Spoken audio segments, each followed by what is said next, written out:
What's up everybody, welcome back to another video. Today I'm filming from the beach, specifically Era Moana Beach. It's a really nice day outside, very good weather, so I came here to the beach and I thought I'd go ahead and film a video today from here. So the book I'm going to be talking about today real quick is this book, A Gentleman in Moscow by Amor Towles. I guess that's how you say his name, Amor Towles. This book is actually really good. I really liked it, although it can highly depend, I think, upon the kinds of books you like.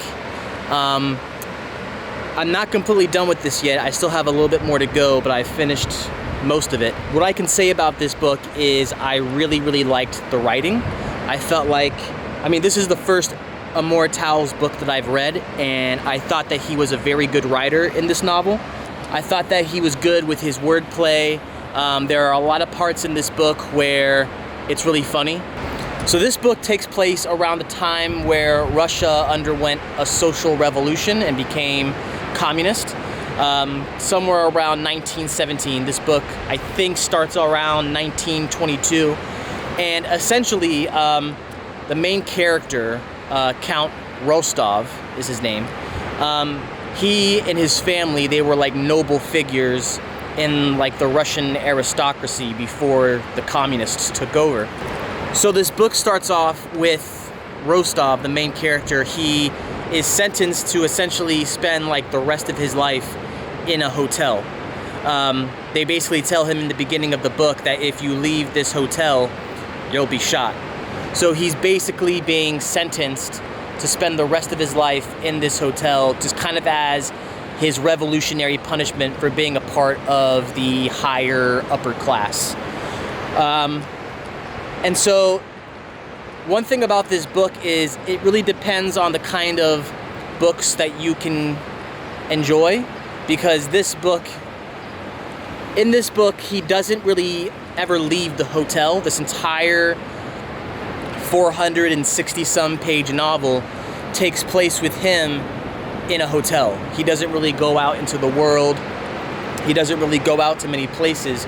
So if you're the kind of person who you can't really enjoy a novel unless, you're going all these different places, he's going to different locations and going, here and there and meeting all these different kinds of people.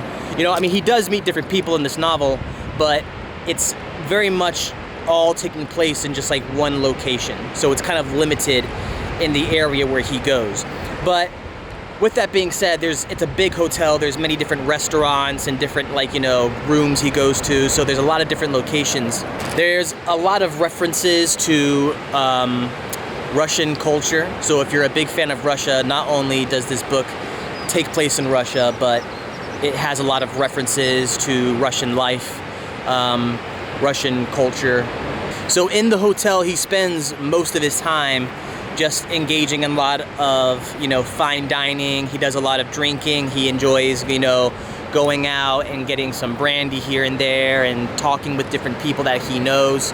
But in this book, you get a big glimpse of what some people underwent during the Russian Revolution of 1917. And you see how different people from different classes, were treated. Some people who were better off, they were kind of, they had their life basically stripped away from them. And in this book, he spends a lot of his time, eating and drinking and doing like a lot of fine dining in the hotel. And eventually he ends up working in one of the restaurants at the hotel and just kind of creating his own life there. This book covers like a 40-year period altogether. And I was just like, damn, that's crazy that he could be in this hotel for like 40 years and never leave. If you think about it, if you were told that you had to spend 40 years of your life in a hotel, you'd probably say, I can't do that. I'll go crazy, if I spend that much time in a hotel. But in this whole novel, he spends around like, I think 30 or 40 years in this hotel and never leaves, which is pretty brutal, but he makes the most of it. He kind of sets up like a little library and study in his room and spends a lot of his time there. And throughout this novel, he becomes friends with different people who work in the hotel, different people who spend a lot of their time there. And so there's a lot of different interesting characters, a lot of interesting people that you meet And I think that's one of the things that makes this book good. Obviously, if your main character is going to spend so much time sitting in a hotel and not really going out and doing much, you got to have interesting characters that he's interacting with that get involved in interesting situations that makes the book worth reading. One of the big characters in this book is this little girl named Nina, who he becomes friends with. And over time, Nina grows up and they kind of like, you know, she goes off and does her own thing. And then eventually, years later, she comes back and she asks the Count a favor. She says, I have a daughter and I have to go overseas to take care of some business. I know it's a lot to ask of you, but can you watch my daughter while I'm, you know, overseas doing my thing? And the Count, because they're such good friends, they had built this relationship over time. The Count agrees and says, yes, I can watch over your daughter until you come back. And so, you know, he starts this friendship off with this little girl who becomes an adult, and then he actually forms a relationship, you know, kind of like a parent type relationship with her daughter. Penguins. Unfortunately, I have not seen any penguins.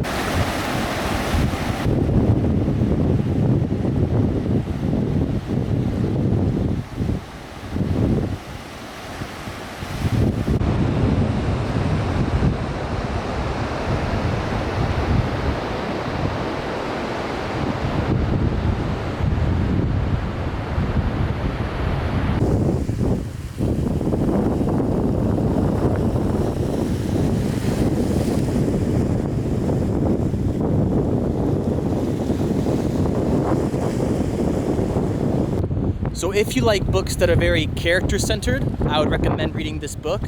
I feel like this is the kind of book where you get attached to the characters over time, especially because this is a book where a lot of time passes. You kind of see how Count Rostov grows over time and how his perspective slightly changes on different things. I think the theme of it is pretty applicable to today, because the same way that Count Rostov is in his own kind of lockdown because he's been sentenced to live the rest of his life in this hotel.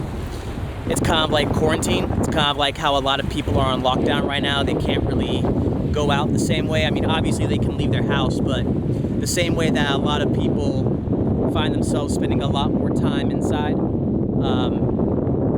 it's kind of like Count Rostov over all these years of being in this hotel. You know, it kind of sucks, but he was able to make the most out of it by forming a lot of meaningful relationships with people inside the hotel, kind of showing it's not so much about where you are in life, it's more about who you're with. And I think that is true. I think that the relationships that you form with people are probably the most important thing in life, more important than where you're going and what location you're in. It's more about who you're with and who you're sharing your life with. If you like historical fiction, this will probably be a good book for you as well. I also feel like if you like Ernest Hemingway novels, you'd probably like this book because, I don't know, there's a lot of descriptions of eating and drinking, so it just kind of had a slight Ernest Hemingway vibe to it. Anyway, that's it for today's short video. I hope you guys like this short description of this book. If you haven't subscribed to this channel, go ahead and hit the subscribe button. And if you like this video, give it a thumbs up. Have you read this novel yourself? Did you like it? Did you not like it? What were some of the things that you did like? What were some of the things that you didn't like? Anyway, that's going to be it for today. I'll see you guys next time. Bye.